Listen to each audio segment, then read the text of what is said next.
قرآن میں ایک سورت ہے جس کو سورہ طٰہٰ کہا جاتا ہے، 16ویں سپارے میں اس کا تیسرا رکوع شروع ہوتا ہے۔ کبھی اللہ پاک موقع دے تو گھر میں ترجمہ کھول کے پڑھنا۔ اللہ ارشاد فرماتے ہیں منہا خلقناکم، تمہیں ہم نے اسی مٹی سے پیدا کیا،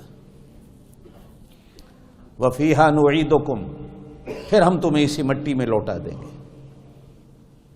ومنہا نخرجکم، پھر ایک دن آئے گا ہم اسی مٹی سے تمہیں دوبارہ کھڑا کر دیں گے۔ کبھی کسی جنازے کے ساتھ قبرستان جاتے ہو نا؟ جایا۔ حضور پاک صلی اللہ علیہ وسلم نے ارشاد فرمایا جس نے صرف جنازہ پڑھا اس کو 1 ثواب ملتا ہے، جو قبرستان تک جاتا ہے اس کو 2 ثواب ملتے ہیں، ڈبل ثواب ملتا ہے۔ پھر اس کے دفن تک رکا رہا، دفن کے بعد اس کی بخشش کی دعا کرتا رہا تو اللہ اس کو اور اجر دیتا ہے۔ قبر پہ مٹی ڈالتے ہو؟ اب تو ماشاءاللہ دنیا ایسی ترقی کر گئی، قبریں بھی بنی بنائی آ گئی ہیں۔ قبر پہ مٹی ڈالنا بھی سنت ہے۔ کبھی دعا سیکھی ہے قبر پہ مٹی ڈالتے وقت کیا پڑھتے ہیں؟ ہم میں سے تو آدھوں کو جنازے کی دعا بھی نہیں آتی،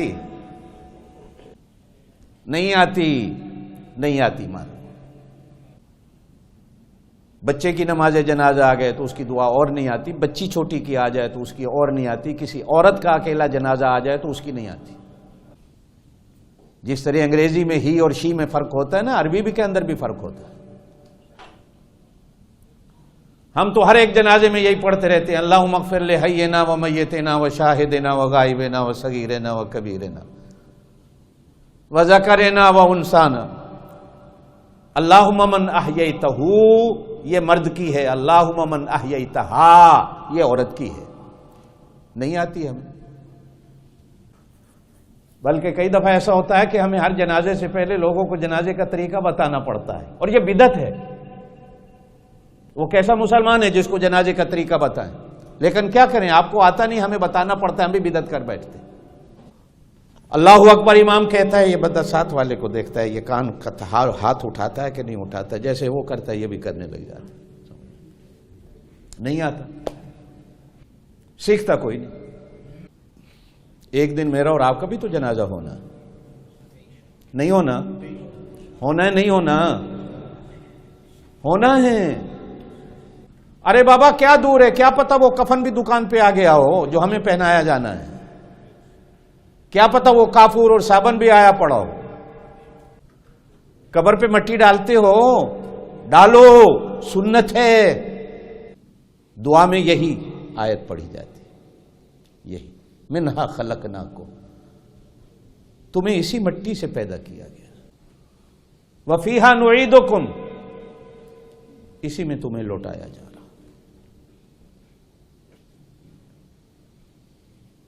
اسلام ہمارا کتنا اچھا دین ہے، جہاں سے ہم آتے ہیں ہمیں وہیں لوٹا دیا جاتا ہے۔ ایک ہندو کہنے لگا مولوی صاحب آپ مسلمان کتنے ظالم ہو، تمہارے دل کو کچھ نہیں ہوتا جب قبر میں میت کو رکھتے ہو، کتنا ظلم کرتے ہو، اور پھر اس کو مٹی ڈال کر بند کر دیتے۔ میں نے اس سے کہا اللہ کا بندہ، ہم تو جہاں سے آتے ہیں وہیں لوٹا دیتے ہیں۔ مٹی ہماری ماں ہے، جب ہم مرتے ہیں تو اس کو اس کی ماں کے حوالے کر دیتے ہیں، ماں یہ تیری جھولی سے آیا تھا، تیری ہی جھولی میں واپس کر رہے ہیں۔ ظلم تو تم کرتے ہو، کیا آگ سے بنے ہوئے ہو کہ تم اسے جلا دیتے ہو؟ ڈر نہیں لگتا کہ کیسے شعلوں کے حوالے کرتے ہو؟ اور اگر اللہ نہ کرے، اللہ نہ کرے، اللہ نہ کرے، اللہ نہ کرے، ہم نے تو مٹی کے حوالے کر دیا، ماں کے حوالے کر دیا، اللہ نے اس کو جلانا بھی ہوا تو اللہ تو کسی کو دیکھنے نہیں دیتا، وہ تو چھپا کے سزا دیتا ہے۔